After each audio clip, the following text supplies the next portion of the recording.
Hey team, so we're going to talk about today is Achilles tendonitis, plantar fasciitis. Why does this happen? What's the root cause of this? Why do we have these type of issues? Well, one common reason, particularly I see in my clinic, is individuals with restricted ankle mobility. And the heel itself is an amazing structure. The foot, ankle itself is an amazing structure.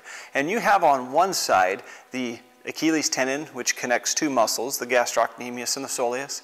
And on the other side you have is the plantar fascia. And those two work together to help propel you forward and to give you stability to the foot while you're running, jumping, cutting, moving in your daily life. But a common issue that we see with individuals is Achilles tendonitis as well as plantar fasciitis.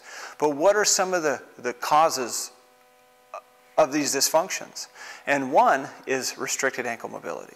And how do we get restricted ankle mobility? Well, it could be from a fracture, it could be from an ankle sprain, it could be from previous trauma related to a surgery.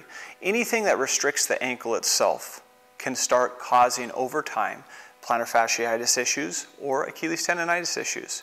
So how do we know that we're having restricted ankle mobility that could be a cause of our Achilles tendonitis or plantar fasciitis pain? Well, again, there's two muscles, and these two muscles connect to the same tendon, that Achilles tendon. We have the gastrocnemius, which originates above the knee, and then we have the soleus, which originates below the knee. So there's two muscles there that we have to check to see if they're causing ankle restriction. But how do we even know if we have ankle restriction? Here's a common, easy test. You're going to stand with your feet shoulder width apart, and you're going to squat as low as you can, all the way down to the ground, and you should be able to go all the way down and all the way up. If you cannot, it could be because of ankle restriction. If you come down and your heels come off the ground, it could be ankle restriction to the gastroc or the soleus itself. If you can't even go down, that could be related to the hips or the knees or the lumbar spine. So we can't always make the association that because you can't squat, it's definitely a restricted ankle or restricted gastroc or soleus. So be aware. But if as you go down, the heels want to come off the ground, or you feel tension in the foot itself, a lot of times we feel tension across the front of the ankle. That's usually a sign that you're having some ankle restriction or ankle mobility.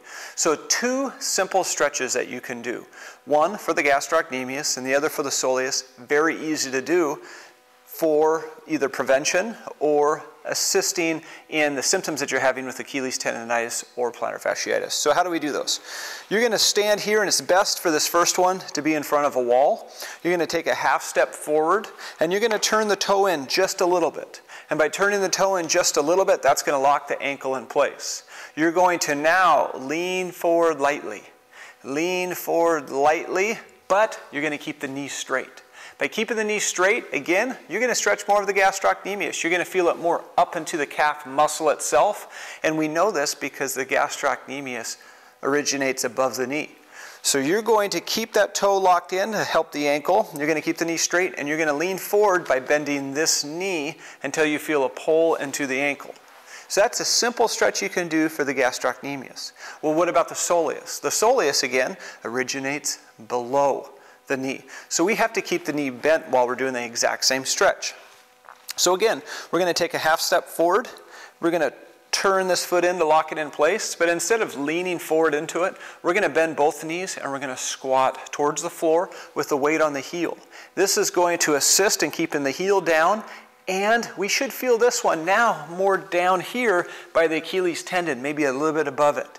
And that's going to be the soleus stretch. So we want to make sure, again, that this foot's locked in by turning in just a little bit, and that we bend both knees and go straight down. You should feel that into more of the ankle itself. You might even feel tension across the front of the ankle if that's one of your areas of restriction as well. So again, these are two easy stretches you can do to start assisting with some of this ankle restriction itself. I want you to try these. I want you to have success with them. I want you to feel the pull into the ankle itself. If you don't feel that, reach out to me. Feel free to comment in the comment section. If you have any questions on these, you can find me on Instagram as well. You can direct message me, or you can look at my bio and you can reach out to me through my website or my email. feel free to reach out to me if you have any questions on any of these. Again, team, thanks for watching and keep moving forward.